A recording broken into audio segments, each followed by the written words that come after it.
নমস্কার, আশা করি আপনারা সবাই খুব ভালো আছেন। কুকিং অ্যান্ড মাই ভিলেজ চ্যানেলে একটি নতুন পর্বে আপনাদের সবাইকে স্বাগত জানাই। কিছু বিশেষ কারণে বেশ কয়েকদিন রান্নার ভিডিও দিতে পারিনি। আজকে আবারও নতুন রান্নার ভিডিও নিয়ে আপনাদের সামনে চলে এসেছি। আপনারা ভিডিওটি অবশ্যই শেষ পর্যন্ত দেখতে থাকুন। আশা করি রান্নার ভিডিওটি আপনাদের ভালো লাগবে।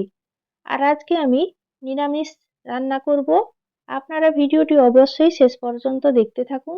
আর ভিডিওটি যদি ভালো লেগে থাকে সাবস্ক্রাইব করে পাশে থাকুন। রান্নাতে দেওয়ার জন্য কিছু শিম লাগবে, তাই শিম তোলার জন্য চলে এসেছি বাড়ির বাগানে। আর বাড়িতেই শিম গাছ রয়েছে, দেখতেই পাচ্ছেন খুব সুন্দর শিম হয়েছে বাড়ির বাগানের একদম টাটকা শিম। এক এক করে আমি শিমগুলোকে তুলে নিচ্ছি। আর এই শিম ভাজা খেতেও কিন্তু দারুণ লাগে। আর বাড়ির বাগানের একদম টাটকা শিম ভাজা করলে মিষ্টি মিষ্টি লাগে আর খেতে দারুণ লাগে। এক এক করে এবার শিমগুলোকে আমি তুলে নিচ্ছি রান্নার জন্য। শিমগুলোকে তুলে একটা ঝুড়ির মধ্যে আমি রেখে দিচ্ছি। আর এই শিমের মধ্যে একটু বীজ শক্ত হয়ে গেলে খেতে আরো বেশি ভালো লাগে। কথা বলতে বলতেই এক ঝুড়ি শিম আমি তুলে নিয়েছি বাড়ির গাছ থেকে। এবার যাব রান্নাঘরের দিকে, গিয়ে রান্নাটা করব। আর গিয়ে কেটে কুটে সবজিগুলোকে রেডি করে নেব। দেখতেই পাচ্ছেন শিমগুলো কত বড় হয়েছে আর একদম টাটকা তাজা শিম।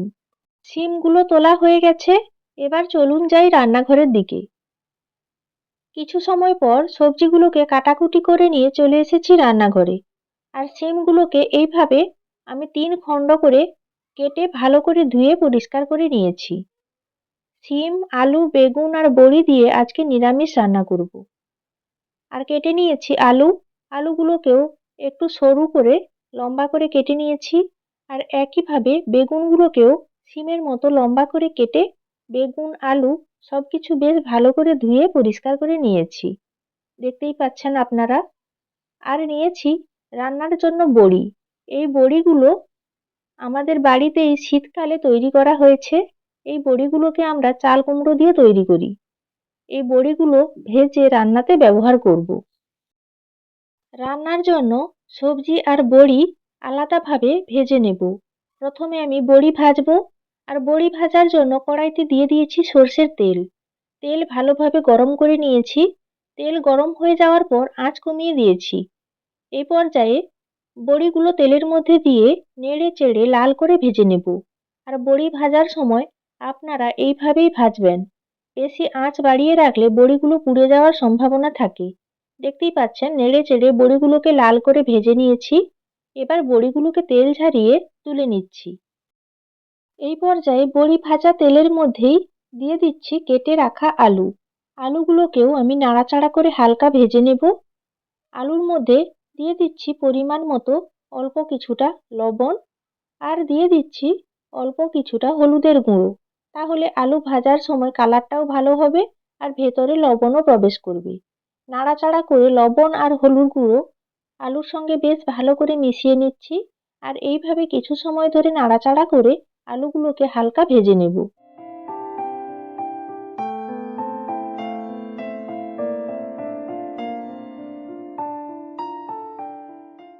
লবণ ও হলুদ গুঁড়ো দিয়ে আলু বেশ কিছু সময় তেলের মধ্যে নাড়াচাড়া করেছি। আর কিছু সময় পর আপনারা দেখতেই পাচ্ছেন আলুগুলো হালকা ভাজা ভাজা হয়ে এসেছে আর কালারও চেঞ্জ হয়ে গেছে। আলুগুলো বেশ কিছুটা সেদ্ধও হয়ে গেছে। এই পর্যায়ে আলুগুলোকে আমি তুলে নিচ্ছি। আলু ভাজার পর বেশ অনেকটাই তেল রয়েছে।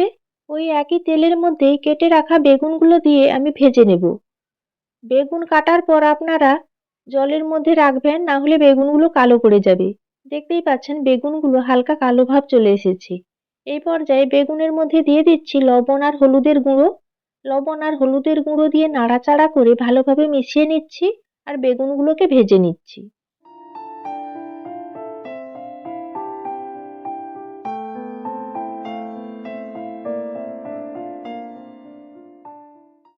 লবণ ও হলুদ গুঁড়ো দিয়ে কিছু সময় নাড়াচাড়া করে বেগুনগুলোকে ভালোভাবে ভেজে নিয়েছি।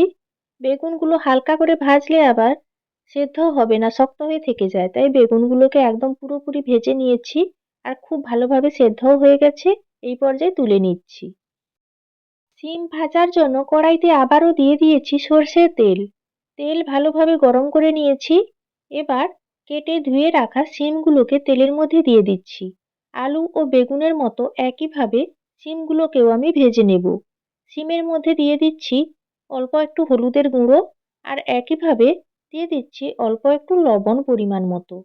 নাড়াচাড়া করে আবারও লবণ হলুদ শিমের সঙ্গে খুব ভালোভাবে মিশিয়ে নিচ্ছি, আর শিমগুলোকে আমি বেশ ভালো করে ভেজে নেব। ভাজতে ভাজতেই বেশ কিছুটা সেদ্ধ হয়ে যাবে শিমগুলো।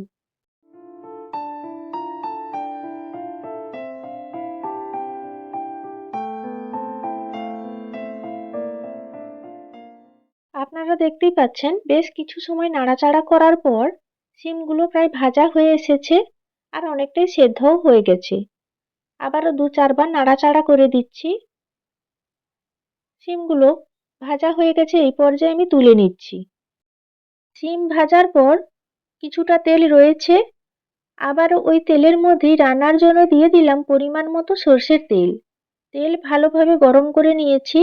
তেল গরম হয়ে যাওয়ার পর দিয়ে দিলাম আদা বাটা। যেহেতু নিরামিষ রান্না করব, পেঁয়াজ রসুন ব্যবহার করব না আজকে। আর দিয়ে দিচ্ছি টমেটো কুচি। একটা বড় সাইজের টমেটো একদম পাতলা পাতলা করে কুচি করে নিয়েছি, দিয়ে দিলাম। দিয়ে দিচ্ছি কাঁচা লঙ্কা চেরা, দিয়ে দিচ্ছি জিরে বাটা। একই সঙ্গে দিয়ে দিচ্ছি পরিমাণ মতো হলুদের গুঁড়ো। এবার দিয়ে দিচ্ছি পরিমাণ মতো লবণ। সবজিগুলো ভাজার সময় কিছুটা লবণ দেওয়া আছে। ঝালের জন্য দিয়ে দিলাম লাল লঙ্কার গুঁড়ো। এবার নাড়াচাড়া করে মশলা বেশ ভালো করে কষিয়ে নেব।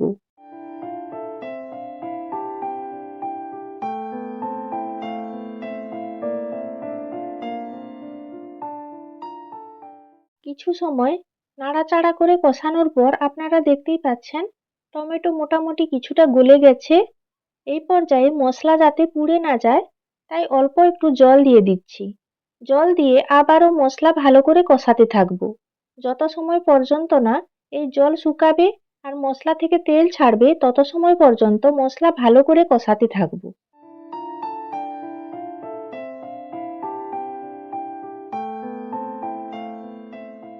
টমেটো পুরোপুরি গলে গেছে, আর মশলাও ধীরে ধীরে কষানো হয়ে যাচ্ছে, তেল ছাড়তে শুরু করেছে।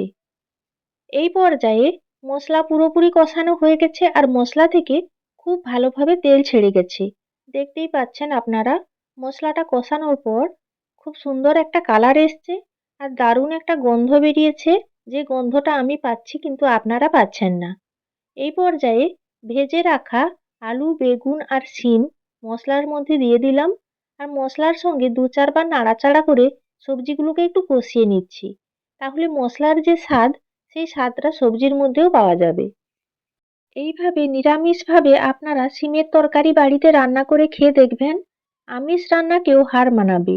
খেতে এত ভালো লাগে এই শিমের নিরামিষ রান্না, একবার আপনারা বাড়িতে রান্না করবেন।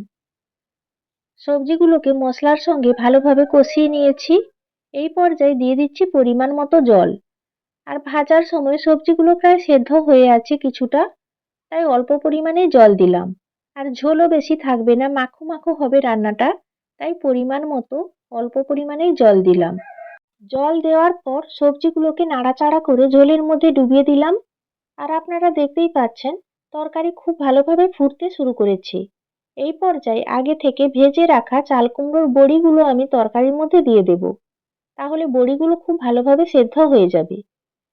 দেখতেই পাচ্ছেন এক এক করে ভেজে রাখা বড়িগুলোকে আমি দিয়ে দিলাম। আর এই পর্যায়ে আমি বেশ কিছুটা ধনিয়া পাতা কুচি উপর থেকে দিয়ে দিলাম। তাহলে গন্ধটাও ভালো হবে আর খেতেও বেশ ভালো লাগবে। এই পর্যায়ে আমি ১০ মিনিটের জন্য হালকা আঁচে ঢাকা লাগিয়ে ফুটিয়ে নেব। প্রায় ১০ মিনিট হয়ে গেছে। এই পর্যায়ে ঢাকনা খুলে নিলাম, আর দেখতেই পাচ্ছেন ঝোল অনেকটাই কমে গেছে। বেশ মাখো মাখো হয়েছে তরকারিটা, আর সবজিগুলো যেটুকু সেদ্ধ হতে বাকি ছিল ভালোভাবে সেদ্ধ হয়ে গেছে। আর যেহেতু নিরামিষ রান্না, হালকা মিষ্টি ভাব লাগলে খেতে ভালো লাগে, তাই অল্প পরিমাণে একটু চিনি দিয়ে ভালোভাবে খুন্তি দিয়ে নাড়াচাড়া করে দিলাম। তাহলে চিনি খুব ভালোভাবে মিশে যাবে পুরো সবজির সঙ্গে, আর বড়িগুলোও খুব ভালোভাবে সেদ্ধ হয়ে গেছে। রান্না হয়ে গেছে। নামানোর আগে ওপর থেকে গরম মশলার গুঁড়ো ছড়িয়ে দিচ্ছি। আপনারা চাইলে ২ চামচ ঘি ওপর থেকে দিয়ে দিতে পারেন। তবে আজকে আমি শুধু গরম মশলার গুঁড়োই দিলাম, ঘি ব্যবহার করলাম না। আপনারা চাইলে ব্যবহার করতে পারেন, আবার নাও করতে পারেন ঘি। তৈরি হয়ে গেছে শিম, আলু, বেগুন আর বড়ি দিয়ে নিরামিষ তরকারি। হালকা আঁচে সবজির তরকারিটা ফুটছে আর উপর থেকে গরম মশলার গুঁড়ো দিয়েছি, দারুণ একটা গন্ধ বেরিয়েছে। এবার আমি বাটিতে ঢেলে নিচ্ছি। শীতের সময় বাড়িতে তৈরি করা চাল কুমড়োর বড়ি, বাড়ির বাগান থেকে তুলে আনা শিম আর আলু বেগুন দিয়ে নিরামিষ রান্না হয়ে গেছে, পরিবেশন করার জন্য রেডি হয়ে গেছে। আপনারাও বাড়িতে একবার এইভাবে নিরামিষ তরকারি রান্না করুন, শিম দিয়ে খেতে দারুণ লাগে।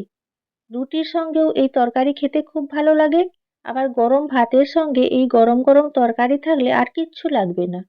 আশা করি নিরামিষ শিম রান্নার ভিডিওটি আপনাদের ভালো লেগেছে। লাইক, শেয়ার, কমেন্ট করে পাশে থাকবেন।